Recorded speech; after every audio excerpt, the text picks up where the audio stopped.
السلام علیکم ورحمۃ اللہ وبرکاتہ۔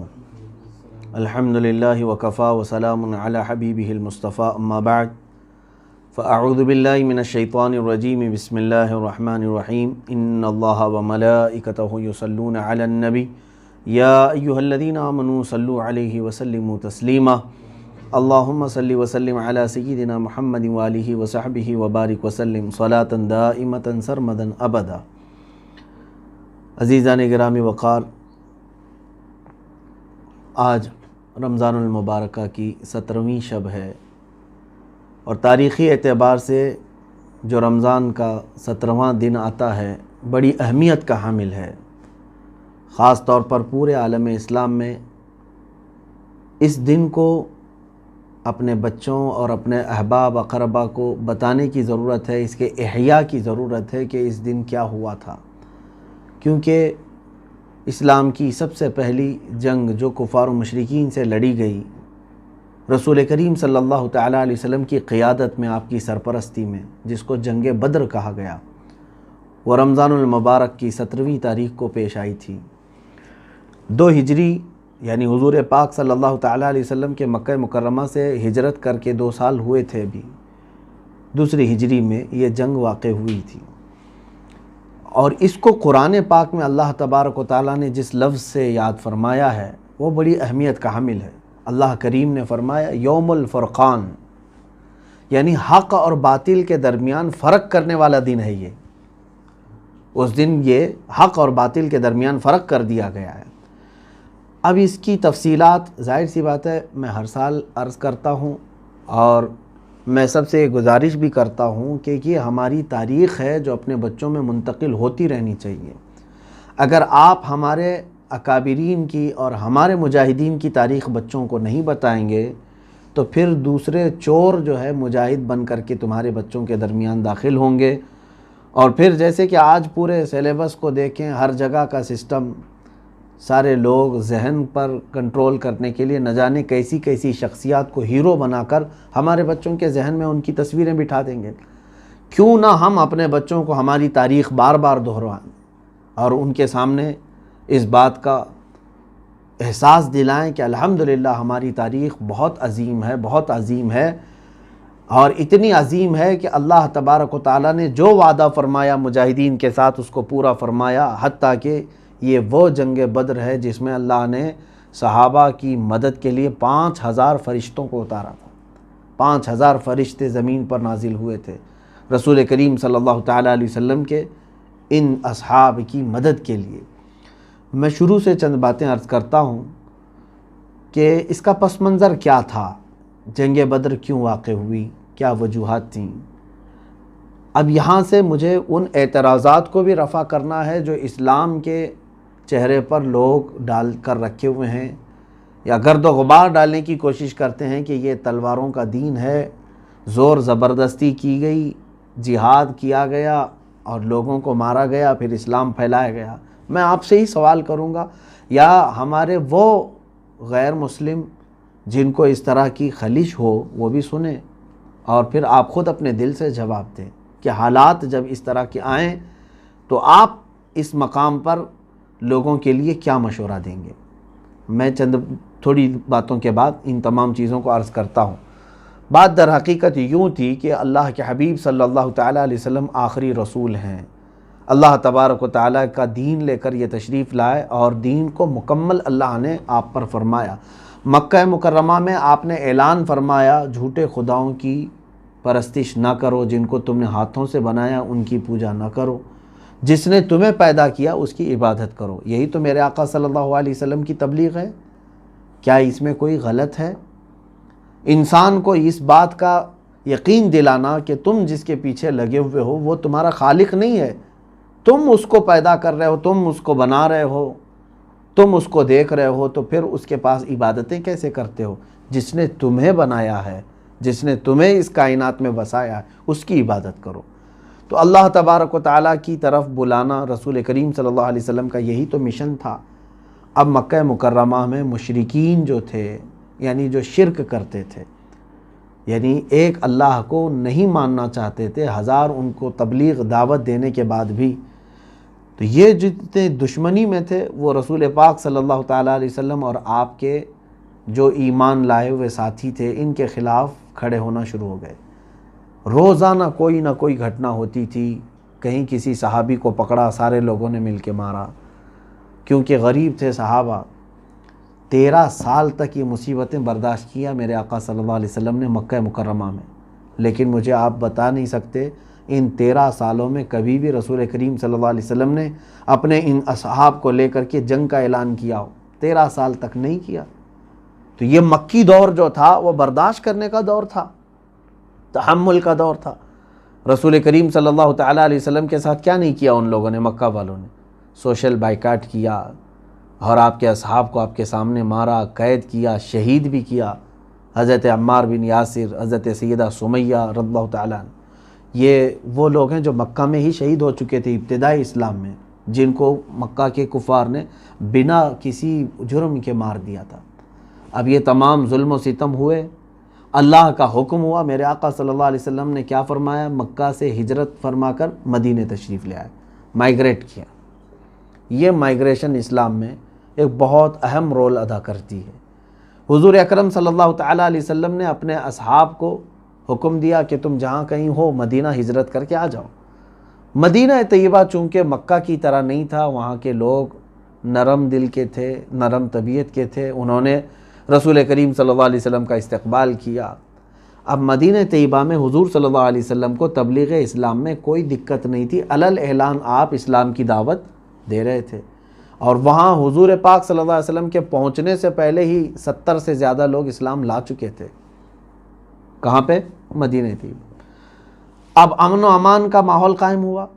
رسول کریم صلی اللہ علیہ وسلم نے مدینہ طیبہ میں جاتے ہی مسجد بھی بنائی اور صحابہ کرام کو بسایا، عقد مواخات قائم کیا، یعنی بھائی چارگی قائم کی انصار اور مہاجرین کے درمیان۔ یہ سب حالات تو مکہ والوں کو پہنچ ہی رہے تھے۔ اب وہ جل بھن گئے کہ ہمارے آنکھوں کے سامنے سے یہ صحیح سلامت نکل گئے، ہم ان کو مار نہیں سکے، اور مدینے میں جا کر کے یہ بس گئے ہیں اور کھلم کھلا ساری چیزیں کر رہے ہیں۔ تو یہاں پر مکہ والوں کی یہ جو جلن تھی، جو حسد تھی، ان کو کچھ نہ کچھ کرائم کرنے پر ابھار رہی تھی، اور ایسا نہیں کہ انہوں نے کچھ نہیں کیا۔ حضور پاک صلی اللہ علیہ وسلم کے پیچھے تلاشی کے لیے راستے میں ہی کتنی مرتبہ کتنے لوگوں کو لگایا، پھر جب حضور مدینے پہنچ گئے، حالات سازگار ہو گئے، تب بھی مکہ کے ڈاکو تھوڑے تھوڑے سے تعداد میں آتے، مدینے کے آس پاس جہاں کہیں صحابہ ان کو ملتے ان کو مار دیتے تھے۔ مجھے بتاؤ، کیا یہ امن و امان میں خلل ڈالنے والے کو آپ برداشت کریں گے؟ آج ہمارے ہندوستان کے بارڈر کے ارد گرد بھی اگر کوئی دوسری کنٹری کا نظر آئے تو ہم کیا کرتے ہیں؟ اس کے ساتھ اس کو پکڑ کے گرفتار نہیں کرتے؟ ارے مچھیرے جو سمندروں میں ادھر سے ادھر چلے جاتے ہیں تو گرفتار ہو جاتے ہیں بارڈر کراس کر کے، لیکن مدینے میں کنٹینیو 1 سال تک وہ شب خون مارتے رہے۔ راتوں کو آتے تھے، کبھی باغیچوں میں درخت جلا دیا کھجوروں کے، اور صحابہ جو کام پر ہیں ان کو مار دیا۔ یہ سب حالات ہونے لگے۔ اللہ کے حبیب صلی اللہ تعالیٰ علیہ وسلم نے یہ 1 سال تک مکمل برداشت فرمایا۔ پھر ہوا یہ کہ حضرت سعد بن معاذ رضی اللہ تعالیٰ عنہ، جو انصار صحابہ کے سردار تھے، یہ مدینہ طیبہ سے مکہ عمرہ کے لیے گئے ہوئے تھے، طواف کر رہے تھے۔ ابو جہل آیا اور کہا کہ تم جو ہے محمد کو اور ان کے ساتھیوں کو پناہ دے کر کے رکھے ہو مدینے میں، تو تم کیا سوچتے ہو کہ ہم تم کو کھلے عام ایسی طواف کرنے دے دیں گے؟ تم ہمارے دشمنوں کو پناہ دیے ہوئے ہو اور تم یہاں آ کر کے مکہ میں طواف کر رہے ہو امن کے ساتھ، کیا ہم تم کو طواف کرنے دے دیں گے؟ حضرت سعد بن معاذ نے اس کی دکھتی رگ ایک پکڑ لی تھی۔ کیا؟ یہی سبب بنا جنگ بدر کا، میں آپ کو بتا رہا ہوں۔ یہ شروع میں باتیں میں کیوں کہہ رہا ہوں؟ اس لیے اس نے کہا، اے ابو جہل، روکنا ہے تو روک کے دکھا مجھے طواف۔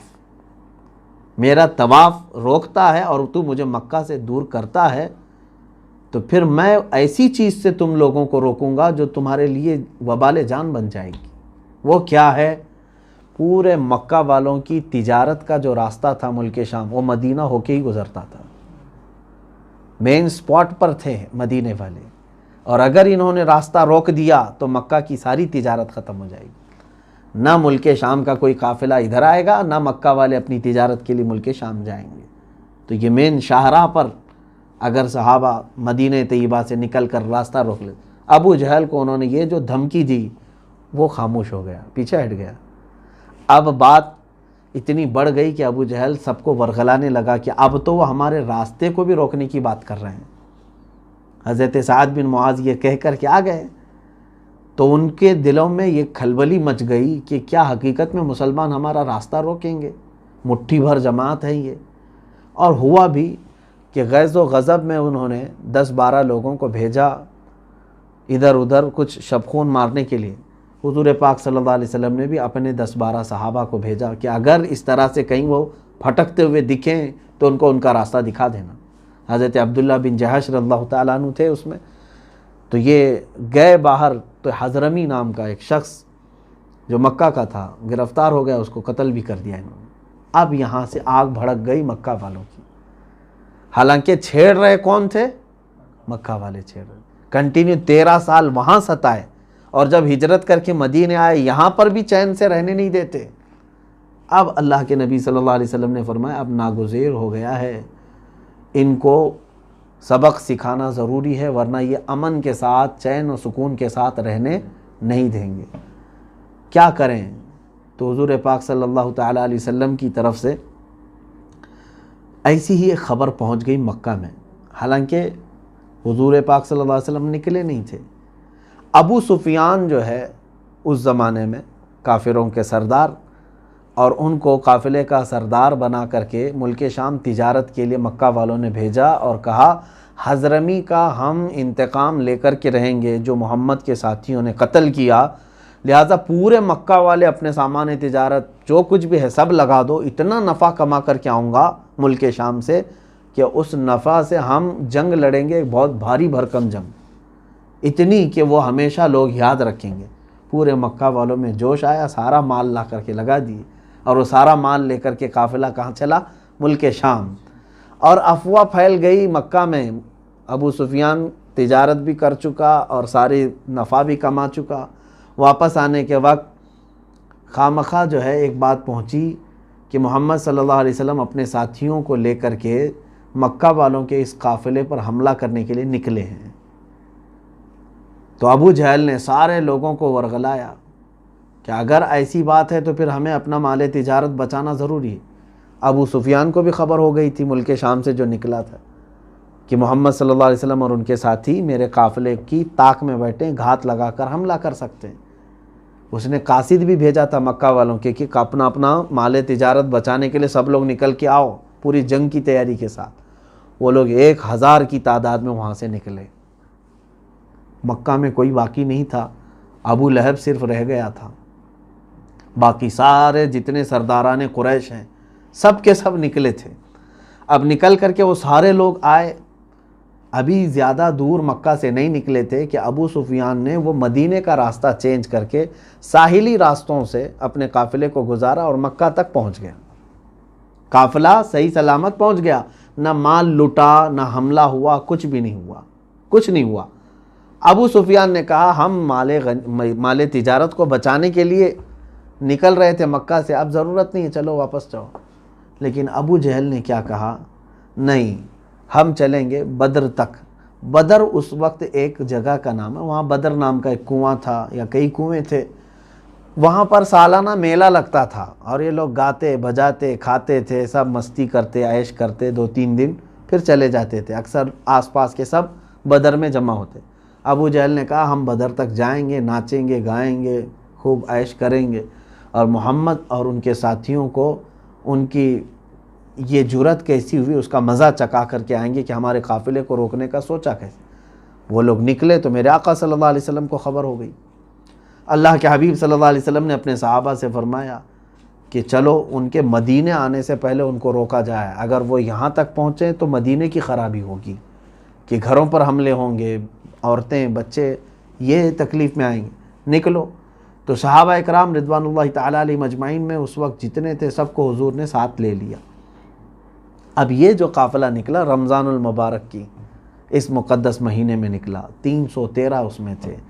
روایات الگ سے اگرچہ مختلف ہیں، بعض روایات میں 315، 319، 363 تک کی بھی تعداد آئی ہے، الگ الگ کتابوں میں، لیکن صحیح روایت میں جو اکثر روایات میں ملتا ہے وہ 313، اور دوسری جو کچھ روایت میں جو 15 کی بات کہی ہے وہ یہ ہے کہ رسول کریم صلی اللہ علیہ وسلم اور ایک لاسٹ میں آنے والے صحابی تھے، ان کو ملا کر کے 15 کی تعداد بتائی گئی، 315۔ خیر، یہ لوگ نکلے، ان کے پاس سامان جنگ بھی نہیں تھا، چند کے پاس تلواریں تھیں، باقی کے پاس نہیں۔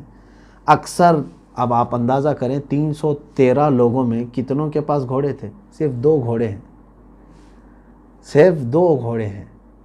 ہاں، تقریباً 70 کے قریب اونٹ تھے جن پر سامان لدا ہوا تھا اور قافلہ چل رہا ہے، تلواریں سب کے پاس نہیں ہیں، 2 گھوڑوں پر پورا قافلہ نکلا ہے۔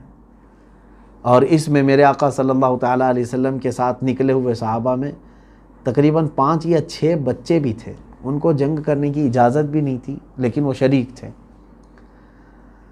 اب وہاں پر بدر کے وادی کے قریب جب پہنچے، اللہ کے حبیب صلی اللہ علیہ وسلم نے ایک جگہ پڑاؤ ڈال دیا اور فرمایا کہ یہیں پر ہمارا قیام ہوگا۔ کفار و مشرکین بھی وہیں پر آ چکے تھے۔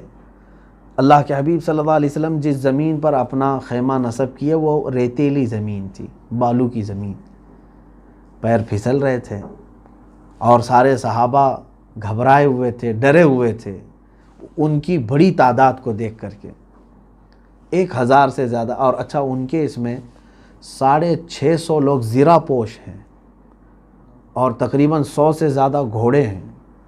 کس کے پاس؟ مکہ والوں کے پاس۔ تلوار باز ہیں، تیر باز ہیں، سب تیاریوں کے ساتھ آئے ہوئے ہیں، اور ادھر دیکھو تو کچھ بھی نہیں ہے۔ تو صحابہ اکرام رضوان اللہ تعالیٰ علیہ مجمعین کا یہ پہلا اتفاق تھا اس طرح اتنی بڑی تعداد کے آمنے سامنے ہونے کا۔ اللہ کے حبیب صلی اللہ علیہ وسلم نے اپنے صحابہ کو جمع کیا اور پہلے ایک نصیحت فرمائی اور پھر سوال کیا، تمہارا کیا ارادہ ہے کہ یہ جنگ ہونی چاہیے، جنگ ہونا چاہیے یا نہیں ہونا چاہیے؟ اب اس میں صحابہ کے جو ایمان افروز جوابات ہیں، ان میں سے جو صحابہ نے، جو حضرت مقداد رضی اللہ تعالیٰ عنہ، وہ کہتے ہیں کہ یا رسول اللہ صلی اللہ علیہ وسلم، ہم موسیٰ علیہ السلام کی قوم بنی اسرائیل کی طرح نہیں ہیں کہ اپنے نبی کو کہہ دیں کہ آپ اور آپ کا خدا جا کر لڑیں، ہم بیٹھے رہیں گے۔ اے نبی، ہم آپ کے دائیں بھی آئیں گے، بائیں بھی آئیں گے، آگے بھی اور پیچھے بھی، ہر وقت آپ کے ساتھ ساتھ لڑیں گے۔ اور پھر ایک صحابی نے کہا یا رسول اللہ صلی اللہ علیہ وسلم، ہم میں سے کسی کو بھی واپس جانے کا خیال نہیں، جہاں آپ کا پسینہ گرے گا وہاں ہمارا خون گرے گا۔ اللہ کے حبیب صلی اللہ علیہ وسلم نے ان کے جوابات کو تسلیم فرمایا، اور اس کے بعد اب رات کے وقت رسول کریم صلی اللہ علیہ وسلم نے تسلی دینے کے لیے صحابہ سے کہا، اے میرے صحابہ، نہ گھبراؤ، ان کی تعداد اگرچہ 1000 سے زیادہ ہے، سینکڑوں میں ہے، لیکن اللہ ہمارے ساتھ ہے، اللہ ہمارے ساتھ ہے۔ صحابہ اکرام کو پھر تسلی دینے کے لیے حضور صلی اللہ علیہ وسلم نے کیا فرمایا؟ یہ میدان میں ایک اشارہ کر کے فرمایا، دیکھنا یہاں ابو جہل کل مرے گا گر کے، عتبہ بن ربیعہ، شیبہ بن ربیعہ، یہ کفار کے بڑے بڑے لوگ ہیں۔ حضور نے ان کے نام لیا اور ایک ایک دائرہ کھینچ کے کہا یہ یہاں مریں گے۔ بس صحابہ کے لیے اتنی بات کافی تھی۔ جب نبی کونین صلی اللہ علیہ وسلم کی زبان سے یہ الفاظ نکلے تو اب صحابہ کا اتنا ٹینشن تو ختم ہی ہو گیا ہوگا کہ یہ تو جانے ہی والے ہیں، جن کے بارے میں حضور نے نام لے کر کے کہا ان کی موت تو پکی ہے، اور جگہ بھی حضور نے بتایا۔ اب اللہ کے حبیب صلی اللہ علیہ وسلم نے رات کے وقت دعا شروع فرمائی، اتنی مناجات میرے رب تعالیٰ کے حضور آپ نے فرمائی، اور رو رو کر کے دعا کرنے لگے اور یوں عرض کیا، اے رب ذوالجلال، تو نے جو اپنے ایمان والے بندوں کی مدد کا وعدہ فرمایا ہے وہ مدد آج تو نازل فرما، اور اگر یہ چند مٹھی بھر جماعت جو ہماری نکلی ہے ان کی اگر تو نے آج مدد نہیں کیا، مولا قیامت تک اس روئے زمین پر کوئی تیرا سجدہ کرنے والا نہیں ہوگا۔ حضور صلی اللہ علیہ وسلم یہ محبت بھرے جملے ہیں، اپنے رب کے حضور عرض کر رہے ہیں، پھر کبھی تیری عبادت نہیں ہو سکے گی، مولا تو ان کی مدد ضرور فرما۔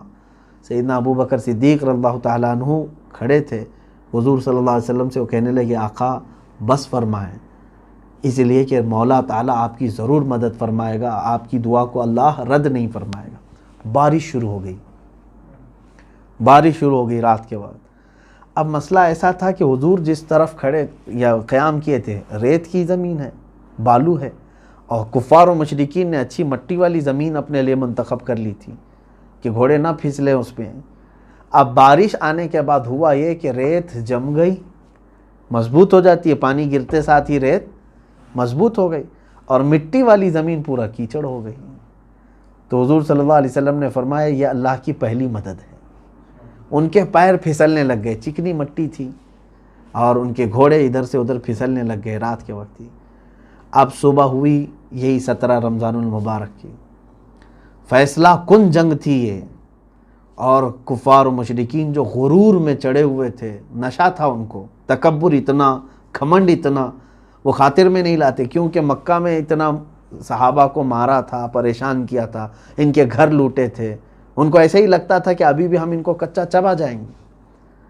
اب رسول کریم صلی اللہ تعالیٰ علیہ وسلم نے دن کے موقع پر اپنے صحابہ اکرام میں سے 3 کو سب سے پہلے آگے بھیجا۔ اس میں حضرت امیر حمزہ رضی اللہ تعالیٰ عنہ، حضرت ابو عبیدہ بن جراح رضی اللہ تعالیٰ عنہ، تیسرے مولا کائنات شیر خدا علی مرتضیٰ رضی اللہ تعالیٰ عنہ۔ یہ تینوں میدان میں آئے۔ ان کے مقابل میں جو وہاں سے آئے تھے وہ بڑے بڑے پہلوان تھے، عتبہ بن ربیعہ، شیبہ بن ربیعہ اور ولید بن عتبہ۔ یہ بڑے پہلوانوں کو کہا جاتا ہے جن کے نام میں ذکر کر رہا ہوں، یہ مکہ کے بڑے بڑے پہلوان بھی تھے، سردار بھی تھے۔ حضرت علی کرم اللہ وجہہ الکریم کے مقابل میں جو آیا وہ ایک ہی وار میں ختم ہو گئے بیچارہ، اور حضرت امیر حمزہ رضی اللہ تعالیٰ عنہ کے مقابل میں جو آیا اس کو بھی آپ نے فوری طور پر جہنم رسید کر دیا۔ حضرت ابو عبیدہ بن جراح کے مقابل میں جو آیا تھا اس نے حضرت ابو عبیدہ کو زخمی کر دیا تھا۔ آپ زخمی ہوئے لیکن حضرت علی رضی اللہ تعالیٰ عنہ فوراً پلٹ کر کے آئے، اس تیسرے کو بھی جہنم میں پہنچا دیا۔ کفار میں غلغلہ مچ گیا کہ بڑے بڑے 3 سردار ایک ساتھ چلے گئے، اور صحابہ میں اتنا بلند نعرہ لگا کہ زمین گونج گئی اللہ اکبر کی آواز سے، کیونکہ اب یہاں پر صاف نظر آ رہا تھا کہ اللہ تعالیٰ کی مدد اب اہل حق کے ساتھ کیسے ہے۔ اب کفار و مشرکین میں سے ابو جہل نے سب کو ورغلانا شروع کیا اور کہا کہ اے لوگو گھبرانا مت، ہمارے خدا ہمارے ساتھ ہیں۔ اور پھر اس کے بعد دو بدو جو مقابلہ ہوتا ہے آمنے سامنے، یہ شروع ہو گیا دوپہر کے وقت۔ اب اس گھماسان کی جو لڑائی تھی اس میں ہوا یہ کہ شیطان اپنی فوج لے کر کے ادھر بھی آیا ہوا تھا، یہ بھی روایت ہے، شیطان اپنی فوج لے کر کفار مکہ کے ساتھ ہے، اور وہ بھی انسان کی شکل میں آیا ہے۔ سراقہ بن مالک نام سے ایک شخص ہے، اس کی شکل میں شیطان آیا ہوا ہے لڑنے کے لیے۔ تو میرا مولا کب یہ گوارہ فرمائے گا شیطان اپنی فوج لے کر کے آئے اور وہ اپنے حبیب کو تنہا چھوڑے؟ اللہ تبارک و تعالیٰ نے 3000 فرشتوں کو اتارا، کس کے لیے؟ اپنے نبی صلی اللہ علیہ وسلم اور صحابہ کی اعانت کے لیے، تعاون کے لیے۔ 3000 اتارے، اس کے بعد پھر 2000 آئے، 5000 فرشتے اترے، اور اس کے بعد ایسی لڑائی کہ صحابہ فرماتے ہماری تلواروں سے اس وقت سبزی بھی نہیں کٹتی تھی، کند تھی، مڑی ہوئی تلواریں تھیں، برسوں سے زنگ لگی ہوئی، سبزی کاٹنے کے برابر بھی نہیں ہوتی تھی، کیونکہ ہم جنگ کی تیاری سے آئے نہیں تھے۔ لیکن کمال کی بات ہے کہ ہم اگر لڑتے ہوئے کسی کافر کے قریب جاتے، ابھی ہماری تلوار اس کے گردن کے قریب ہوتی کہ گردن اڑ کر جا چکی ہوتی، نہ ہم نے مارا نہ محنت کی۔ قرآن میں اللہ نے وہ بھی آیت نازل فرمائی سورہ انفال میں، اللہ تعالیٰ فرماتے فَلَمْ تَقْتُلُوهُمْ وَلَكِنَّ اللَّهَ قَتَلَهُمْ، اے محبوب آپ فرمائیں ان کو کہ تم سب نے نہیں قتل کیا، ان کو اللہ نے قتل کیا ہے، ہاتھ تمہارا تھا، کام اللہ کا تھا۔ اب جو کفار مکہ لڑنے کے لیے بدر میں آئے تھے ان میں سے جو بعد میں ایمان لائے، انہوں نے کہا بدر کے میدان میں جب ہم لڑ رہے تھے عجیب و غریب لوگوں کو ہم نے دیکھا جن کو ہم نے نہ مدینے میں کبھی دیکھا تھا نہ مکہ میں کبھی دیکھا تھا، اور ان کی ہیبت ایسی تھی کہ جب وہ سامنے آتے تو ہماری تمام چیزیں ختم ہو جاتی، طاقت و قوت۔ اچھا اس سے پہلے ایک اور کام، اللہ کے حبیب صلی اللہ تعالیٰ علیہ وسلم نے ابو جہل جب پکارنا شروع کیا، جوش دلانے لگا، حضور نے مٹی کی کچھ کنکریاں اٹھائیں اور کفار مکہ کی طرف یوں کہہ کے پھینک دیا شاہت الوجوہ، تمہارے سب چہرے برباد ہو جائیں۔ اتنا تھا کہ روایت میں ہے کہ وہ کنکری تقریباً ہر کافر کی ناک تک گئی، اور اس کے بعد ان کے اندر پوری طاقت ہی ختم ہو چکی تھی، قوت دفاع بھی نہیں تھا، ڈیفنس کی قوت تک نہیں تھی۔ کس سے تم لوہا منوانے کی کوشش کر رہے ہو؟ کس سے؟ وہ کائنات کے سب سے طاقتور رسول محترم صلی اللہ تعالیٰ علیہ وسلم سے۔ رسول کریم صلی اللہ تعالیٰ علیہ وسلم کی مدد کے لیے اللہ نے 5000 فرشتے اتارے۔ بہرحال اس جنگ کا ہونا کیا تھا وہ تو ہمیں صاف نظر آتا ہے۔ ایک طرف اہل حق ہیں اور وہ بھی کمانڈر یا ان کی قیادت کرنے والے کائنات کے سب سے افضل، سب سے اشرف انسان محمد الرسول اللہ صلی اللہ علیہ وسلم ہیں، اور وہ ادھر دعائیں کر رہے ہیں، تو ادھر صحابہ اکرام رضوان اللہ تعالیٰ علیہ مجمعین جو نہتے ہیں، اور وہ بھی صرف اللہ اور اس کے رسول کے بھروسے پر آئے ہوئے ہیں۔ کئی صحابہ ایسے ہیں جن کے پیروں میں چپل بھی نہیں ہے، نالین بھی نہیں ہے، اور وہ کیسا ان کا جذبہ تھا، دھوپ میں، گرمیوں میں، بدر کے موقع پر وہ لڑ رہے تھے۔ حضرت عکاشہ رضی اللہ تعالیٰ عنہ ایک صحابی وہ فرماتے ہیں میرے پاس کچھ بھی نہیں تھا، تلوار بھی نہیں تھی، کچھ نہیں۔ اللہ کے حبیب صلی اللہ علیہ وسلم کے پاس آیا اور کہنے لگا کہ یا رسول اللہ صلی اللہ علیہ وسلم، کیا میں خالی کھڑا رہوں؟ میرے بھائی دیگر مجاہدین لڑ رہے ہیں۔ حضور اکرم صلی اللہ علیہ وسلم نے فرمایا دیکھو تم بھی کوئی لکڑی اٹھا لاؤ، جنگ لکڑیوں سے نہیں لڑی جاتی۔ وہ کہتے ہیں کہ مجھے قریب میں ایک پڑی ہوئی لکڑی ملی، وہ لا کر کے میں نے حضور کے پاس پیش کیا، اللہ کے حبیب صلی اللہ علیہ وسلم نے اس پر اپنا ہاتھ پھیرا۔ حضرت عکاشہ کہتے ہیں اسی کو میں تلوار بنا کر لڑتا رہا، کتنوں کو تو میں نے اس سے مارا ہے، جس کو میری لکڑی پڑتی اتنا گہرا زخم ہوتا کہ اس کی چمڑی الگ ہو جاتی تھی لکڑی سے، اور وہ لکڑی کئی سالوں تک محفوظ رہی حضرت عکاشہ نے جو جنگ بدر میں استعمال کی تھی۔ عزیزان گرامی، یہ جنگ بدر میں جو حالات ہوئے، اس کے بعد کفار مکہ کی ایسی درگت بنی کہ وہ ہیبت کی وجہ سے میدان چھوڑ کر بھاگنے پر مجبور ہو گئے۔ سارا ساز و سامان سب میدان میں چھوڑا اور بھاگے۔ اس میں ابو جہل قتل ہو گیا تھا، امیہ بن خلف قتل ہو چکا تھا، امیہ بن حرب یہ قتل ہو چکا تھا، عتبہ شیبہ یہ قتل ہو چکے تھے، یہ سارے قتل ہو گئے تھے جنگ بدر میں۔ جو بڑے بڑے وہاں کے میٹنگ کرنے والے سردار تھے، یہ حرم پاک میں میٹنگ کرنے والوں کی جو ایک ٹیم تھی، وہ پوری ٹیم ایک ساتھ چلی گئی، یعنی غیبت کٹے والے پورے چلے گئے۔ رسول کریم صلی اللہ تعالیٰ علیہ وسلم نے شام کے وقت شکرانہ ادا کیا اللہ رب العزت کی بارگاہ میں، دیکھا 70 ان کے مارے گئے تھے۔ کتنے؟ کفار مکہ میں سے 70 کو ان صحابہ نے جہنم رسید کیا تھا۔ 313 کا مقابلہ 1000 کے ساتھ، آپ سوچ سکتے ہیں کہ 3 گنا زیادہ اپنے۔ یہی ایمانی قوت ہے، ایمانی طاقت یہی ہے کہ تم خوف نہ کرو، اللہ کے بھروسے چلو، اور اللہ تعالیٰ تمہارا رعب ان کے دلوں میں ڈالے گا۔ انہوں نے 1000 کے ساتھ مقابلہ کیا اور 70 کو پہنچا دیا جہنم میں، اور 70 قیدی بن گئے۔ 140 اور پورا ساز و سامان ان کا سب میدان میں بکھرا ہوا، وہ مال غنیمت ہے، صحابہ کے لیے آیا، اور باقی سب جان بچا کر بھاگنے پر مجبور ہو گئے، چلے گئے۔ 70 کو گرفتار کیا گیا، 70 تو جہنم رسید ہو چکے تھے۔ اللہ کے حبیب صلی اللہ تعالیٰ علیہ وسلم نے ساری لاشوں کو جمع کیا، جس کی مل سکی ان کو سب ایک گڑھے میں ڈال دیا، اور اس کے بعد حضور نے ایک خطبہ دیا ان کے سامنے، اور کہا کہ اے لوگو، کیا میں تمہارے پاس رسول بن کر کے نہیں آیا تھا؟ کیا میں نے جو باتیں کہی تھی وہ سچ ثابت نہیں ہوئی؟ کیا تم اب نہیں دیکھ رہے ہو کہ حق کیا تھا؟ صحابہ اکرام نے دیکھا کہ حضور کس سے بات کر رہے ہیں۔ رسول کریم صلی اللہ تعالیٰ علیہ وسلم سے صحابہ نے پوچھا آقا یہ جو بدر کے مشرکین جو مارے گئے آپ ان سے خطاب کر رہے ہیں؟ کہا ہاں۔ کہا سن رہے ہیں وہ؟ حضور پاک صلی اللہ علیہ وسلم نے فرمایا ہاں، تم سے جو زندہ ہیں ان سے زیادہ وہ سنتے ہیں، ان کو سب سنائی دے رہا ہے۔ حتیٰ کہ حضور کی دوسری ایک حدیث میں ہے، میرے آقا صلی اللہ علیہ وسلم نے فرمایا مردہ چلنے والے کے چپل کی آواز تک سنتا ہے۔ تم چپل کی آوازیں نہیں سنو گے، لیکن اس کو چپل کے چلنے کی چرچراہٹ کی آواز بھی آتی ہے۔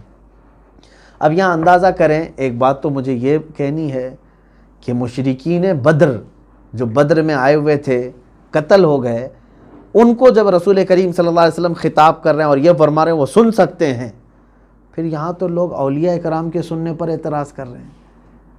کیا اولیاء اکرام قبروں میں نہیں سنتے؟ میرے عزیزو، اگر وہ نہیں سنتے اور مومنین نہیں سنتے تو کبھی ہم کو یہ نہیں کہا جاتا تھا کہ جب بھی قبرستان جاؤ تو یوں کہو السلام علیکم یا اہل القبور. ہم کو یہ سکھایا گیا نا, اے قبروں والو تم پر سلامتی ہو. ارے جو سنی نہیں رہا ہے اس کو اے کہہ کر کے پکاریں گے ہم؟ وہ سن رہے ہیں اور جواب بھی دیتے ہیں. یہ اور بات ہے کہ وہ برزخ میں ہیں, ان کی آواز ہم تک نہیں آتی. بہرحال اب مسلمانوں کا اس میں کیا نقصان تھا؟ بس یہ ہے کہ 14 صحابہ اکرام شہید ہوئے تھے. 70 کے مقابل میں 14 کی تعداد بہت کم ہے. 14 صحابہ اکرام رضوان اللہ علیہم اجمعین جام شہادت نوش فرمائے, جس میں سے 13 تو وہیں پر انتقال فرما گئے تھے میدان میں. 14ویں حضرت ابو عبیدہ بن حارث رضی اللہ تعالیٰ عنہ راستے میں جن کا انتقال ہوا. جہاں آج بیر روحا ہے اور بعض کہتے ہیں بیر شفا, وہاں پر حضرت عبیدہ بن حارث رضی اللہ تعالیٰ عنہ زخمی حالت میں آئے تھے. واپسی کے وقت ان کا انتقال ہوا, وہ وہاں پر دفن ہوئے. 14 صحابہ اکرام اس میں جاں بحق ہوئے تھے. اللہ کے حبیب صلی اللہ تعالیٰ علیہ وسلم نے اس جنگ کو, جنگ بدر کو, قرآن پاک کی روشنی میں جو فرمایا وہ یوم الفرقان ہے. حق اور باطل میں اس دن فرق ہو گیا کہ حق کی اللہ کیسے مدد فرماتا ہے. اس میں جذبہ جہاد دیکھنے کے قابل ہے میرے عزیزوں کئی لوگوں کے. آپ سوچ سکتے ہیں جن کے پاس کچھ نہیں, ان کی کمائی کے ذریعے اس وقت تک ابھی نہیں بنے تھے. یہ جو گئے تھے اس میں سے تقریباً 60 مہاجر تھے, باقی سب انصار صحابہ تھے. 313 میں 60 مہاجرین اور باقی سمجھ لیں 253 کے قریب انصار صحابہ جو مدینے کے ہیں. انصار صحابہ کا کیا گیا تھا کہ مطلب وہ اس پورے بدر میں شریک ہوئے تھے؟ وہ تو مکہ والوں کے خلاف جو ہجرت کر کے آئے تھے ان کا حق تھا نا. لیکن انصار صحابہ نے یہ کہا کہ جو ہمارے مہاجرین صحابہ کے ساتھ ان لوگوں نے برا سلوک کیا, ہم اپنے بھائیوں کا انتقام ضرور لیں گے ان سے. 253 انصار صحابہ ساتھ میں تھے بدر کے موقع پر, اور 60 صحابہ مہاجرین میں سے تھے. اور شہادت میں بھی 6 جو ہے مہاجرین کے ہیں اور باقی 8 انصار صحابہ کے. انصار صحابہ نے میرے آقا صلی اللہ تعالیٰ علیہ وسلم پر اپنی جان نچھاور کر دی ہے, اور آج تک میرے آقا کی دعا کی برکت ہے کہ الحمدللہ مدینے میں آج بھی اہل محبت ہیں. آپ دیکھنا پورے مدینے میں, چاہے نوجوانوں میں برے اعمال اخلاق اگرچہ آ گئے ہوں گے, لیکن ان کے دل کے اندر آج بھی نرمی, اجانب کے ساتھ, نئے لوگوں کے ساتھ, زائرین کے ساتھ ویسا سلوک نہیں کرتے جیسے دوسرے وحشی کرتے ہیں. سعودی دوسری جگہ جیسے جنگلی پن کرتے ہیں, مدینے والے اس طرح سے نہیں کرتے الحمدللہ, کیونکہ مدینے والے استقبال کرنے والوں میں سے ہیں, اہل محبت میں سے ہیں. آج تک مدینے والے جو بھی نیا آدمی ہوتا ہے, جیسے آپ آئے ہیں, آپ کو آپ کا نام معلوم نہیں ہو تو کیا کہہ کر پکارتے ہیں؟ محمد, اسمع یا محمد, اے محمد سن ادھر. یعنی تمہارا نام کچھ بھی ہو لیکن وہ کیا کہہ کر پکارتے ہیں؟ محمد. یہ ان کی محبت ہے. یہ مدینے والوں کا پہلے سے معمول رہا ہے کہ جو بھی ان کے ہاں نیا دکھتا ہے تو اس کو کیا کہتے ہیں؟ محمد کہتے ہیں. بہرحال رسول کریم صلی اللہ تعالیٰ علیہ وسلم پر جان فدا کرنے والے صحابہ میں سے 2 ان ننھے صحابہ کا بھی ہم ذکر کرتے ہیں, حضرت معاذ اور معوذ ابن افرا رضی اللہ تعالیٰ عنہما. یہ دونوں چھوٹی عمر کے صحابہ ہیں, یہ بھی شریک جہاد ہوئے. پہلے تو حضور اکرم صلی اللہ علیہ وسلم نے کسی بھی بچے کو جنگ میں شرکت کی اجازت نہیں دی تھی, بچوں کے لیے نہیں تھا, لیکن وہ حضور اکرم صلی اللہ علیہ وسلم سے اصرار کرتے رہے کہ ہمیں اجازت دیں, کیونکہ جذبہ ایمانی ایسا تھا کہ حضور صلی اللہ تعالیٰ علیہ وسلم نے انہیں اجازت تو دے دیا. جانے کا طریقہ بھی انہوں نے ایسے اپنایا تھا. اللہ کے حبیب صلی اللہ علیہ وسلم نے فرمایا بچوں تمہارے لیے جہاد فرض نہیں. وہ رونے لگے تو حضور نے کہا ٹھیک ہے صفوں میں کھڑے ہو جاؤ, اگر تمہارا کندھا صحابہ کے کندھوں کے برابر لگ گیا تو تمہیں اجازت ہوگی. یہ چھوٹی عمر کے ہیں صحابہ, اونچے قد کے تھے, کہاں سے کندھا لگتا.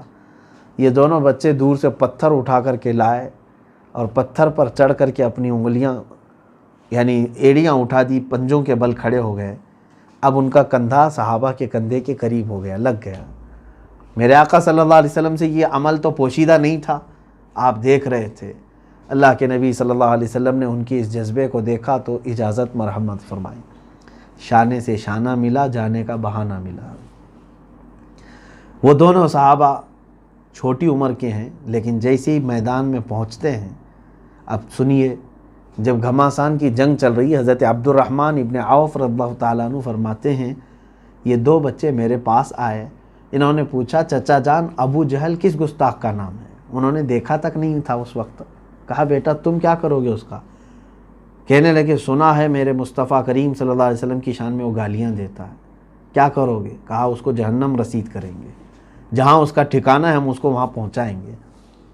حضرت عبد الرحمن بن عوف کہتے ہیں کہ بچوں کا جذبہ دیکھا، میں نے کہا بیٹا وہ سردار قریش ہے، وہ بہت سارے لوگوں کے ارد گرد ہوگا، وہ بڑا پہلوان ہے۔ ابھی یہ بات چیت چل رہی تھی، ابو جہل سامنے ہی سے گھوڑے کے اوپر گزر رہا تھا، گھوڑے پہ بیٹھے گزر رہا تھا۔ حضرت عبد الرحمن ابن عوف رضی اللہ تعالیٰ عنہ فرماتے ہیں میں نے بچوں کو دکھا کر کہا یہ جو جا رہا ہے یہ بدماش یہی ہے ابو جہل۔ یہ بچوں نے جیسے ہی سنا چیل کی طرح جھپٹ کر کے اس کی طرف چلے گئے۔ ابو جہل کو یہ وہم و گمان بھی نہیں تھا کہ کوئی بچے میرے قریب آ سکتے ہیں۔ یہ دونوں چھوٹے بچوں نے گھوڑے کی ٹانگ پر تلوار ایسی ماری کہ وہ نیچے زمین پر گر گیا اچانک۔ جیسے ہی وہ گرا دونوں چڑھ کر کے اس کے سینے پر بیٹھ گئے، اتنی تیزی سے کہ اس کو جکڑ لیا، اس کو ہاتھ پیر ہلانے کی تک قوت نہیں تھی۔ ان 2 بچوں کے گرفت میں وہ مجبوراً پھنس گیا ایسے، اور اس وقت وہ ہائے ہائے کرنے لگا جب انہوں نے گردن پر اس کے تلوار رکھ دی۔ ان بچوں نے گردن پر تلوار رکھ دی تو کہنے لگا ہائے ہائے مجھے مرنے کا غم نہیں کیونکہ میں عرب ہوں اور عرب موت سے ڈرتے نہیں۔ اس نے شعر کہا تھا آخر میں، لیکن غم صرف اس بات کا ہے کہ مجھ جیسا پہلوان نہیں مار رہا ہے مجھ کو، ایک چھوٹا بچہ مجھے مار رہا ہے۔ میرے عزیزو یہی قدرت خداوندی ہے، مولا تعالیٰ ہمیشہ بڑی بڑی طاقتوں کو بہت چھوٹی طاقت سے ہلاک کرتا ہے۔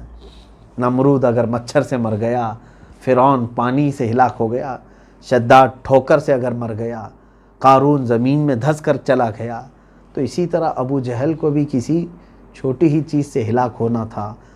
لیکن صحابہ اکرام چھوٹے صرف عمر میں تھے، باقی مقام میں کوئی ان کے اندر چھوٹا پن نہیں تھا۔ ان دونوں بچوں نے ابو جہل کے گردن کو الگ کر دیا۔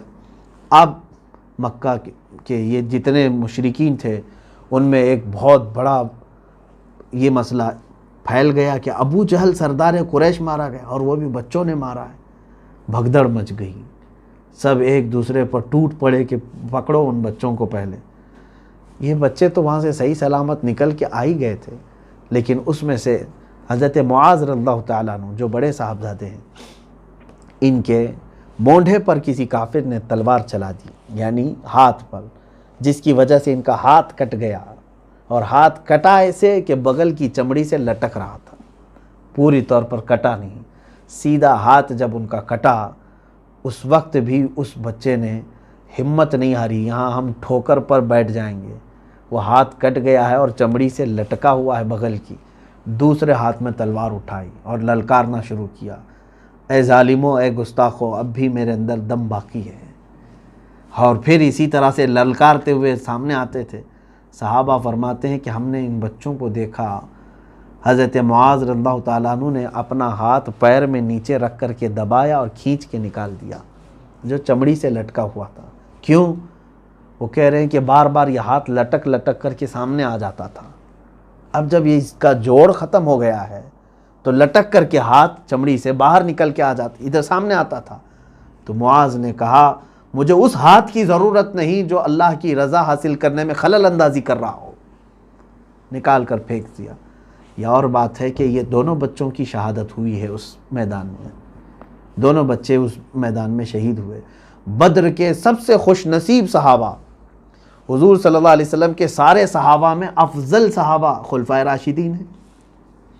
خلفائے راشدین کے بعد یعنی عشرہ مبشرہ کے بعد سب سے افضل صحابہ وہ ہیں جو بدر میں شریک ہوئے تھے، اور بدر میں بھی وہ لوگ جو جام شہادت نوش کیے ہیں وہ 14 ہیں صرف، جس میں سے حضرت معاذ اور معوذ یہ دونوں ہیں۔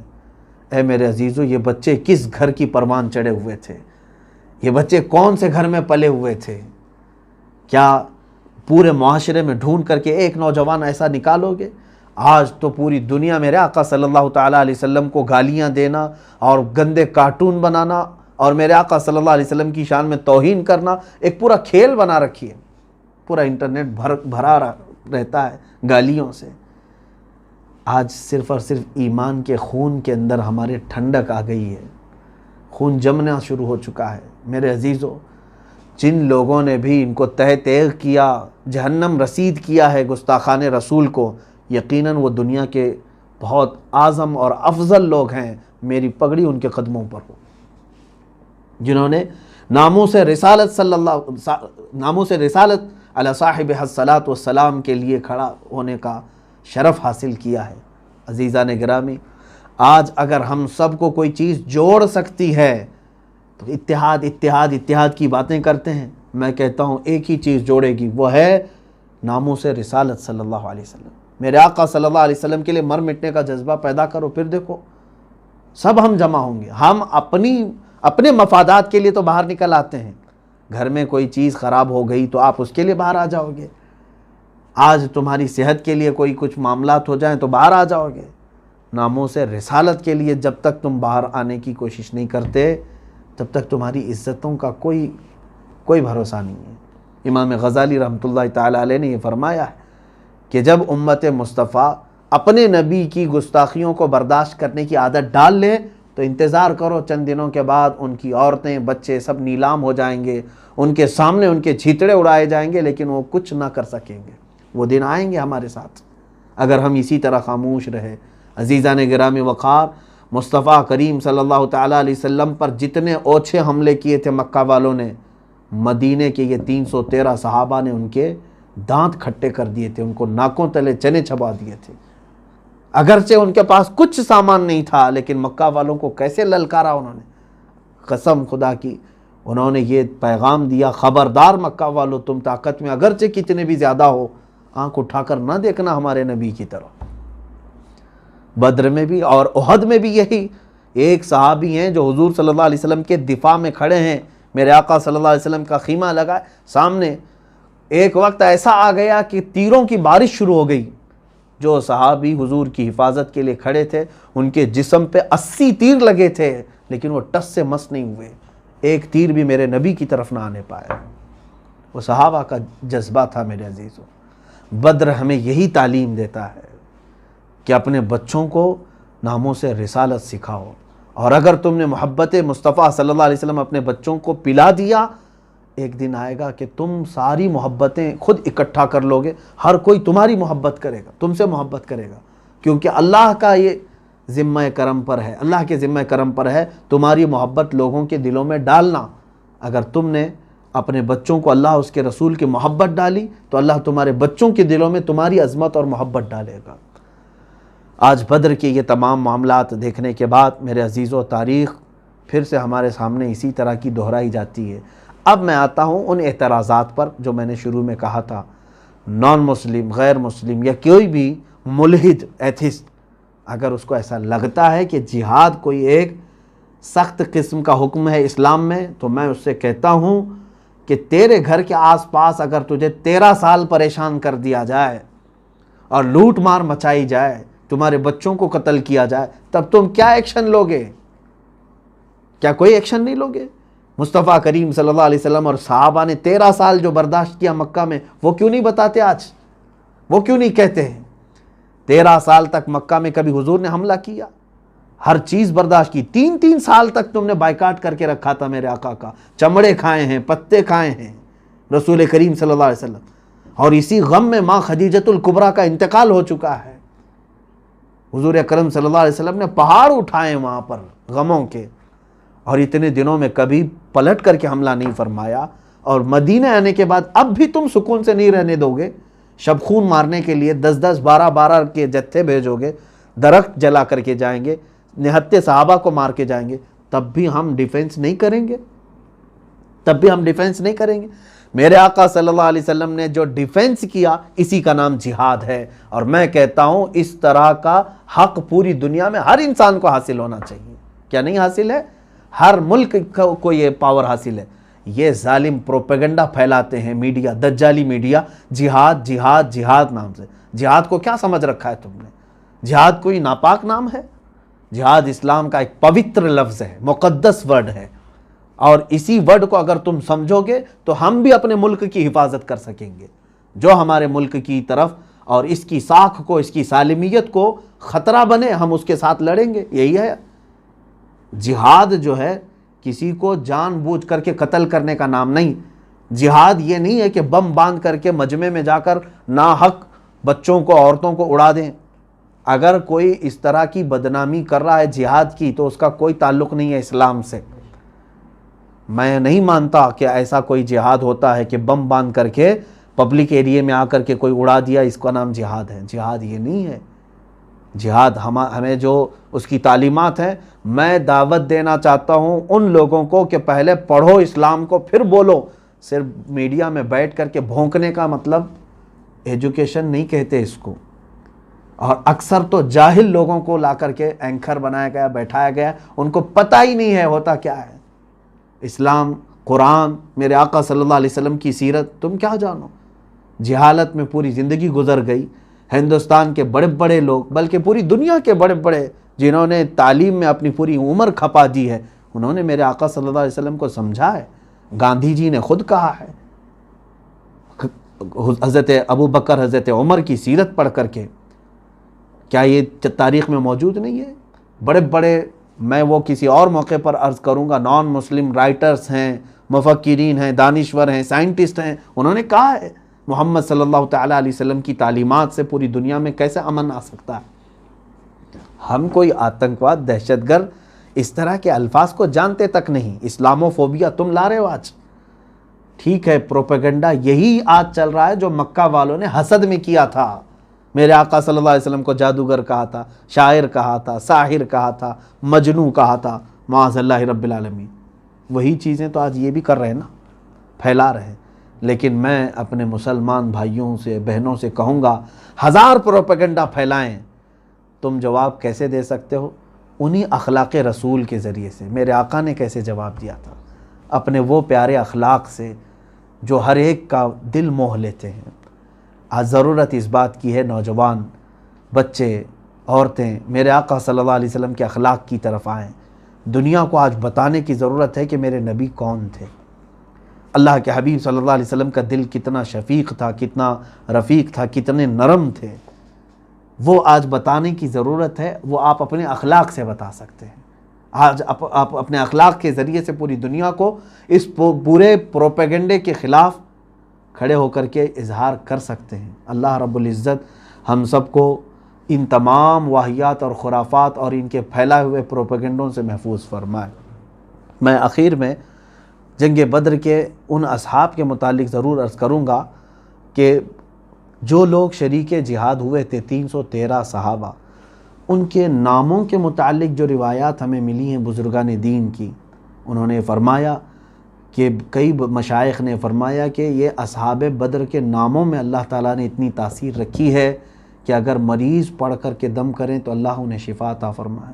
حاجت مند جب کبھی ان اسماء کی تلاوت کریں تو اللہ تعالیٰ ان کی حاجت پوری فرماتا ہے۔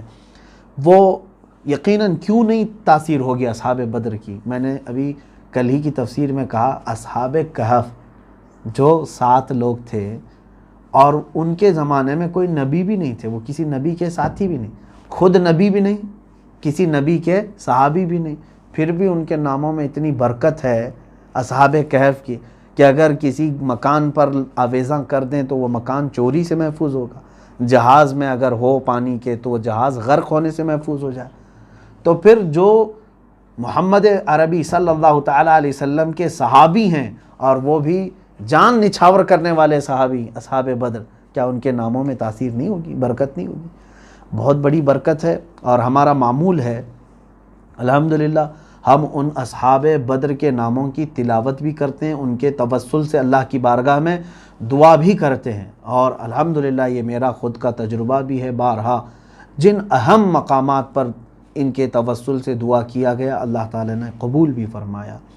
میری ایک بات نہیں کہہ رہا ہوں، بڑے بڑے مشائخ ہیں، شیخ دارامی ایک بڑے بزرگ ہیں، وہ فرماتے ہیں کہ جس وقت اصحاب بدر کے ناموں کی تلاوت ہوتی ہے، تم دل میں جو بھی اللہ تعالیٰ سے جائز تمنا رکھو، مولا ضرور اسے پوری فرمائے گا۔ اور اصحاب بدر اب بھی اپنی قبروں میں زندہ ہیں، کیونکہ قرآن میں ان کے متعلق فرمایا گیا ہے ان کو مردہ نہ کہو۔ اور بزرگوں نے یہ فرمایا ہے کہ بسا اوقات یہ دیکھا گیا ہے کہ وہ بنفس نفیس مدد کے لیے تشریف لائے ہیں۔ ایک صاحب ہیں، وہ کہتے ہیں، یہی حکایات میں موجود ہے کہ وہ تجارت کے لیے اپنا قافلہ لے کر سمندر کا سفر تھا، نکلے، لوگوں نے کہا کہ اس راستے مت جانا کہ ڈاکو آتے ہیں، سمندر کے درمیان جب پہنچو گے تو ڈاکو حملہ کرتے ہیں، پورا مال لوٹ لیتے ہیں۔ تو اس شخص نے کہا میں سب پورا لنگر کر چکا ہوں، اٹھا دیا ہوں اور جہاز چلنے کو ہے۔ بہرحال قافلہ تجارت کا لے کر کے وہ چل پڑا، بڑے جہاز میں درمیان میں پہنچتے ہی ڈاکوؤں کی آمد شروع ہو گئی، تلواروں کی آواز، اور جگہ جگہ سے چھوٹی چھوٹی کشتیوں میں آ کر کے لوگ گھیرنے لگے۔ اب یہ بندہ کہتا ہے میں اصحاب بدر کو یاد کرنا شروع کیا اور ان کے ناموں کی تلاوت کرنے لگا۔ اچانک میں نے دیکھا کہ ہماری کشتی تو سائیڈ ہو گئی، کنارے ہو گئی، ہمارا جو جہاز ہے، پیچھے سے کچھ سفید لباس میں لوگ آئے اور ان ڈاکوؤں سے مقابلہ کرنا شروع کیا۔ ایسے مقابلہ کیا کہ ان پورے ڈاکوؤں کو قتل کر دیا، پورا خون پانی میں بہہ رہا تھا، ان کی کشتیاں بغیر ملاح کے اسی طرح بہنے لگیں۔ اور یہ صاحب کہتے ہیں جو تاجر ہے، میں صحیح سلامت دوسرے کنارے پہنچا تو جس جگہ میں پہنچا شہر میں بہت سارے لوگ میرے استقبال پہ آئے، پوچھے کہ برسوں بعد کوئی قافلہ صحیح سلامت اس راستے سے یہاں پہنچا ہے، کیسے آئے تم؟ اس نے اپنے رات کا واقعہ بتایا۔ تو وہاں پر ایک بزرگ موجود تھے، انہوں نے کہا اے تاجر تجھے معلوم ہے جن لوگوں نے ڈاکوؤں کا قتل کیا وہ اصحاب بدر تھے رضوان اللہ علیہ۔ تو بنفس نفیس اللہ تبارک و تعالیٰ نے ان کو وہ قوت اور تصرف عطا فرمایا ہے کہ وہ مدد کے لیے پہنچتے ہیں۔ بے شمار باتیں اس طرح کی ہیں۔ میں بھی یہ آپ سب سے گزارش کروں گا، جب بھی اپنے گھروں میں کوئی اہم معاملہ آئے، کوئی سخت بیماری آئے، کوئی حاجت آئے، اصحاب بدر رضوان اللہ تعالیٰ علیہ مجمعین کے نام کو ایک بار پڑھو، ان کے توسل سے اللہ کی بارگاہ میں مدد مانگو، اللہ ضرور مدد فرمائے گا۔ میں انشاءاللہ العزیز ان کے ناموں کی تلاوت کرتا ہوں، آپ حضرات توجہ کے ساتھ سماعت بھی فرمائیں، اور خاص طور پر یہ بھی ہے کہ جب ان کے ناموں کی تلاوت ہو تو آپ رضی اللہ عنہ کہا کریں۔ کیا کہیں گے؟ رضی اللہ عنہ۔ انشاءاللہ العزیز دعا کے موقع پر تمام مومنین مومنات سب کے لیے ہم دعا کرتے ہیں، اللہ تبارک و تعالی ہماری دعاؤں کو استجابت عطا فرمائے۔ اللہم صلی علی سیدنا و مولانا محمد صلی صلاة تنجینا بها من جميع الاحوال والآفات وتقضی لنا بها جميع الحاجات وتطہرنا بها من جميع السیئات وترفعنا بها عندك اعلى الدرجات وتبلغنا بها اقصى الغایات من جميع الخیرات في الحیاة وبعد الممات انك سمیع قریب مجیب الدعوات۔ اللہم انا نتوسل الیک باسمک العظیم وبجاہ نبیک الکریم وولیک العظیم۔ اللہم انا نتوسل الیک باسم سیدنا محمد رسول اللہ صلی اللہ علیہ وسلم وشرف وعظم وکرم، وبسیدنا ابی بکر صدیق رضی اللہ تعالیٰ عنہ، سیدنا عمر بن الخطاب رضی اللہ عنہ، وسیدنا عثمان بن عفان رضی اللہ عنہ، وسیدنا علی بن ابی طالب رضی اللہ تعالیٰ عنہ، ابی بن کعب والاخنس السلمی، الارقم بن ابی الارقم، اسعد بن یزید، انس بن معاذ، انیس بن قتادہ، انسا مولا رسول اللہ، اوس بن ثابت، اوس بن خولی، وأوس بن الصامت وإياس بن أوس وإياس بن البكير وبراء بن مغرور، بجير بن أبي بجير، بحاث بن ثعلبة، بسبسة بن عمر، بشر بن البراء، بشير بن سعد، بلال بن رباح، تميم بن يعار، تميم مولى خراش، تميم مولى غنم بن السلم، ثابت بن أقرم، ثابت بن ثعلبة، ثابت بن خالد، ثابت بن عمر، ثابت بن حزال،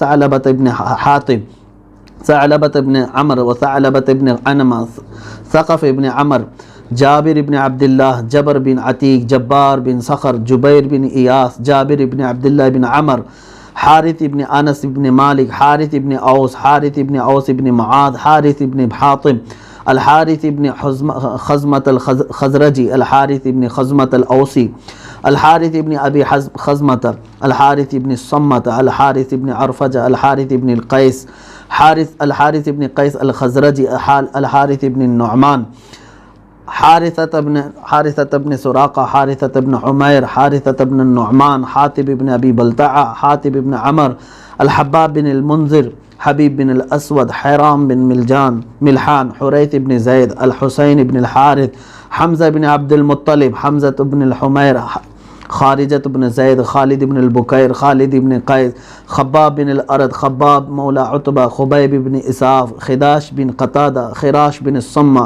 خریم بن فاتق، خلاد بن رافع، خلاد بن سوید، خلاد بن عمر، خلاد بن قیس، خلیفہ بن عدی، خنیس بن حذافہ، خلید بن قیس، خواد بن خیب، خیر، خولی بن ابی خولی، ذکوان بن عبید، ذو الشمالین بن عبد عمر، راشد بن المعلا، رافع بن المعلا، رافع بن الحارث، رافع بن عنجدہ، رافع بن مالک، رافع بن یزید، ربعی بن رافع، ربیع بن ایاس، ربیعہ بن اکثم، رخیلہ بن ثعلبہ، رفاعہ بن الحارث، رفاعہ بن رافع، رفاعہ بن عمر، رفاعہ بن عبد المنذر، الزبیر بن العوام، زیاد بن السکن، زیاد بن عمر، زیاد بن لبید، زید بن اسلم، زید بن حارثہ، زید بن الخطاب، زید بن المزین، زید بن ودیعہ، زید بن المعلا، سالم بن عمیر، سالم مولا ابی حذیفہ، السائب بن عثمان بن مدعون، صبرہ بن فاتق، سراقہ بن عمر، سراقہ بن کعب، سعد بن ابی وقاص،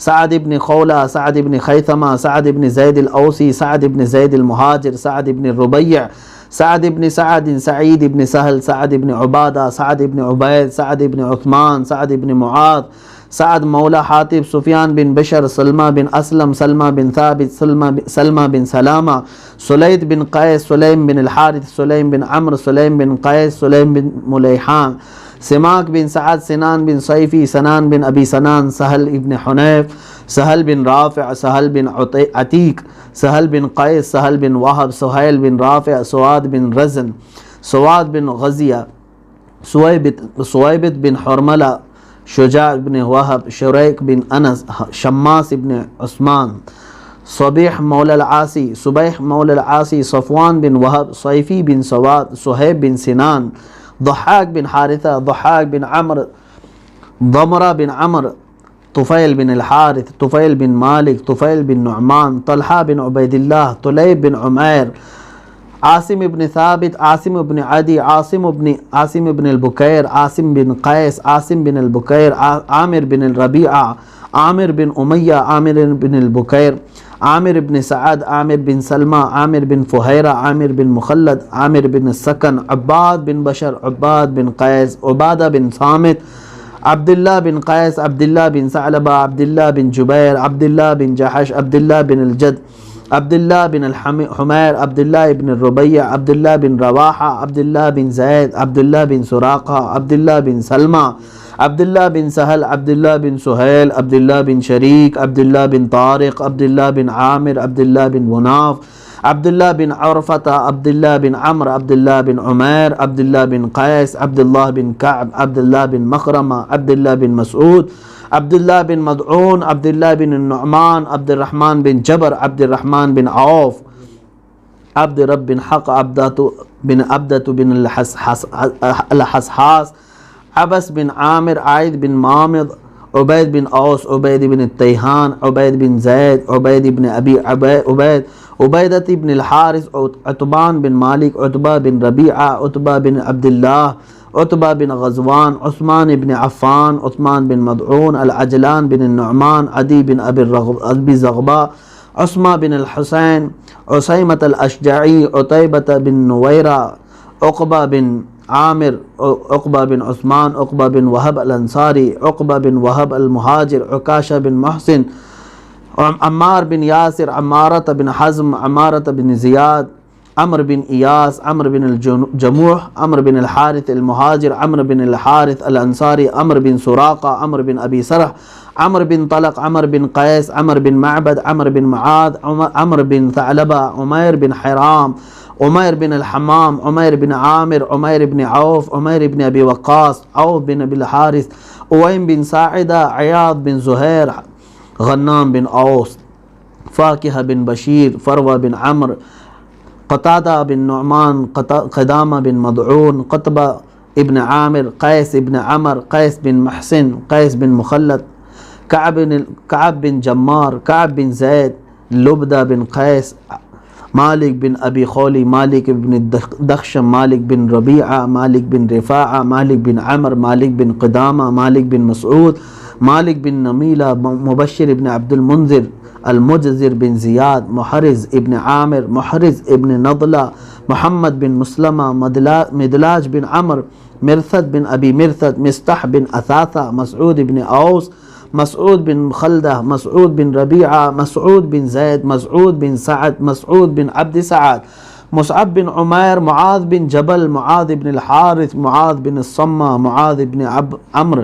معاذ بن معاذ، معبد بن عباد، معبد بن قیس، معتب بن عبید، معتب بن عوف، معتب بن قشیر، معقل بن المنذر، معمر بن الحارث، معن بن عدی، معن بن یزید، معوذ بن الحارث، معوذ بن عمرو، المقداد بن الاسود، ملیل بن وبرہ، المنذر بن عمرو، المنذر بن قدامہ، المنذر بن محمد، مہجع بن صالح، نصر بن الحارث، النعمان بن الاعرج، نعمان بن سنان، نعمان بن عمرو، نعمان بن عبد عمر، نعمان بن خرمہ، نعمان بن عصر، نعمان بن مالک، نعیمان بن عمر، نوفل بن عبید اللہ، ہانی بن نیار، حبیل بن وبرہ، ہلال بن المعلہ، واقد بن عبد اللہ، ورقہ بن ایاس، ودیعہ بن عمر، وہب بن سعد، وہب بن ابی سرح، یزید بن الاخنس، یزید بن الحارث، یزید بن حرام، یزید بن رقیش، یزید بن السکن، یزید بن المنذر، ابو ایوب، ابو الاسوار، ابو حبہ بن ثابت، ابو حنہ بن مالک، ابو حبیب بن زید، ابو حذیفہ بن عتبہ، ابو حسن الانصاری، ابو خارجہ، ابو خلاد، ابو خزیمہ، ابو داود، ابو دجانہ، ابو صبرہ، ابو سلیت، ابو سلمہ، ابو سنان، ابو شیخ بن ابی ثابت، ابو سرمۃ، ابو ضیاح، ابو طلحہ، ابو عبیدہ بن الجراح، ابو عقیل، ابو قتادہ، ابو کبشہ، ابو لبانہ، ابو مخشہ، ابو مرثد، ابو مسعود البدری، ابو ملیل، ابو الحائثم، ابو الیسر، اللہم باسماء ہؤلاء البدریین رضوان اللہ علیہم اجمعین تمم مقاصد دیننا و دنیانا و اخرانا یا اکرم الاکرمین اللہم احسن عاقبتنا یا رب العالمین اللہم استر عوراتنا بسترک الجمیل اللہم استر عوراتنا بسترک الجمیل اللہم استر عوراتنا بسترک الجمیل اللہم اغفر لنا ولإخواننا ولجميع من تعلق بنا يا رب العالمين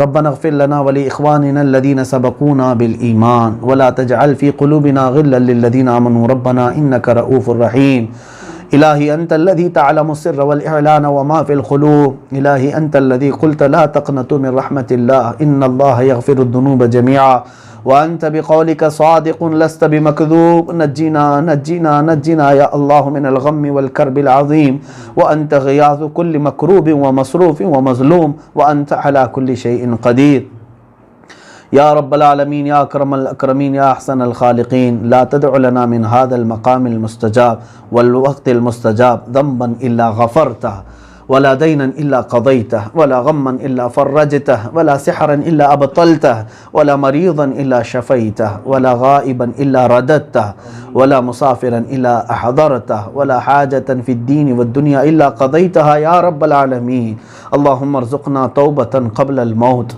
وراحة عند الموت ومغفرة بعد الموت يا سامع كل صوت هون علينا سكرات الموت الہ العالمین ستار العیوب غفار الذنوب قدیر و جبار خدا اصحاب بدر رضوان اللہ تعالیٰ علیہ مجمعین کے ناموں کی جو ہم نے تلاوت کی مولا جو کچھ بھی غلطیاں کوتاہیاں کمیاں و بیشیاں ہوئی ہوں اپنے فضل و کرم سے معاف فرما تیرے دربار میں مولا تیرے حبیب پاک صلی اللہ علیہ وسلم اور ان کے جانثار اصحاب بدر کی اس توسل سے مولا تیرے دربار میں ہاتھ پھیلایا ہوں کریم خدا ہم سب کے ہاتھوں کی لاج رکھ لے اے رب ذوالجلال ہم سب کو تمام تر عافیت نصیب فرما خلاق العالمین ہم سب کو گناہوں کے مرض سے شفا عطا فرما ہر طرح کے ظالموں کے ظلم سے ہماری حفاظت فرما حاسدین کے حسد سے بچا شرین اور فتینوں کے فتنے و فساد سے محفوظ فرما بد نظری سے اور بد نگاہی سے ہماری حفاظت فرما اے اللہ ہم سب کو نظر بد سے بچا اے خلاق العالمین اصحاب بدر کا صدقہ مولا ہمارے گھروں میں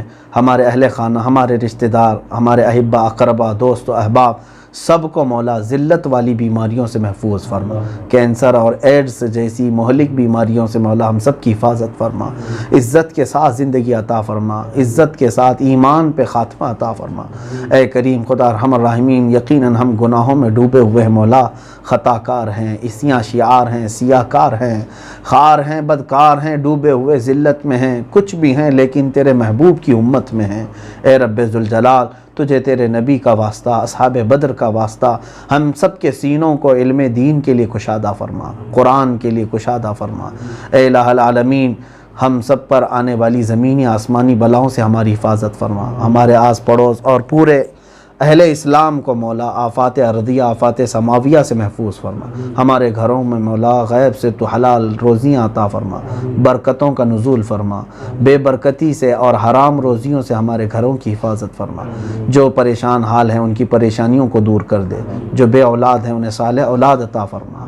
اے رب قدیر احسن الخالقین، جو قرض میں ڈوبے ہوئے ہیں ان کے قرضوں میں آسانیاں عطا فرما۔ الہ العالمین، اے رب ذوالجلال، جو بے جوڑ ہیں انہیں نیک و صالح رشتے عطا فرما۔ اے احسن الخالقین مولا الہ العالمین، تجھے فضل کرتے نہیں لگتی بات، نہ ہو مایوس تجھ سے امیدوار۔ ہم سب تیرے دربار میں التجا کرتے ہیں، آج 17ویں رمضان المبارک کی شب ہے مولا، اصحاب بدر کا واسطہ، آج کی وہ تاریخ میں جب تیرے حبیب پاک صلی اللہ علیہ وسلم کے ساتھ یہ جانثار صحابہ تیری رضا کے لیے نکل پڑے تھے مولا، ان کی ان محبتوں کا ایک قطرہ ہمیں نصیب فرما۔ اے مولا، ہمیں عشق رسول عطا فرما، ہماری آنکھوں کو بے حیائی سے بچا لے، ہمیں محبت رسول میں جینے مرنے کی توفیق دے دے مولا، ہمارا خاتمہ بھی تیرے حبیب کی محبتوں میں ہو۔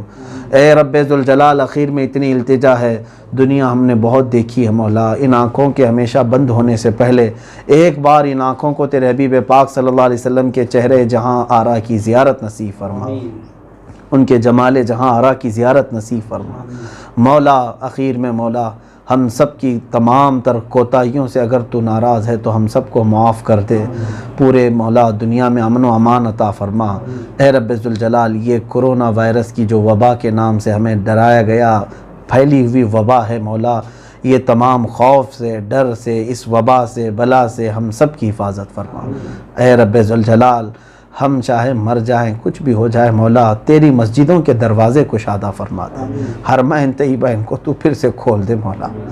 اے رب ذوالجلال، ہم کوتاہیوں کا اعتراف کرتے ہیں، گناہوں کا اعتراف کرتے ہیں، الہ العالمین تو ہمارے اوپر تیرے گھروں کو بند نہ فرما مولا۔ ہماری یہ پیشانی رکھنے کے لیے اور گڑ گڑانے کے لیے ہمیں دوسرا کوئی گھر نہیں ہے مولا، جہاں ہمارے دلوں کو قرار آتا ہے، جہاں ہمارے دلوں کو سکون آتا ہے، وہ تیرے گھر مسجدیں ہیں مولا، وہ سب بند ہیں۔ اے رب ذوالجلال، دنیا کی کوئی چیز کھلے نہ کھلے مولا، تیرے گھر تو ہمارے لیے کھول دے، غیب سے انتظامات فرما دے، برا چاہنے والے اور برے منصوبے بنانے والوں کو مولا تو نیست و نابود فرما دے، ان کے تمام تر برے منصوبوں کو خاک میں ملا دے، دنیا میں ہر آفت سے بچانا مولا، عقبہ میں نہ کچھ رنج دکھانا مولا، بیٹھیں جو در پاک پیمبر کے حضور، ایمان پہ اس وقت اٹھانا مولا۔ ان اللہ و ملائکتہ یصلون علی النبی یا ایھا الذین آمنوا صلوا علیہ وسلموا تسلیما۔ اللہم صلی وسلم علی سیدنا محمد وآلہ واصحابہ وبارک وسلم۔ دعواہم فیہا سبحانک اللہم وتحیتہم فیہا سلام وآخر دعواہم ان الحمدللہ رب العالمین۔ جب دمیں واپسی ہو یا اللہ، جب دمیں واپسی ہو یا اللہ، لب پہ جاری ہو بس لا الہ الا اللہ محمد الرسول اللہ صلی اللہ علیہ وسلم۔ صلاة اللہ سلام اللہ علی طٰہٰ رسول اللہ، صلاة اللہ سلام اللہ علی یاسین حبیب اللہ، توسلنا ببسم اللہ وبالہادی رسول اللہ وکل مجاہد للہ بأہل البدر یا اللہ۔ صلاة اللہ سلام اللہ علی طٰہٰ رسول اللہ، صلاة اللہ سلام اللہ علی یاسین۔ الہی سلم الامہ من الآفات والنقمة ومن هم ومن غمة بأهل البدر يا الله صلاة الله سلام الله على طه رسول الله صلاة الله سلام الله على ياسين حبيب الله صلی اللہ تعالی علی خیر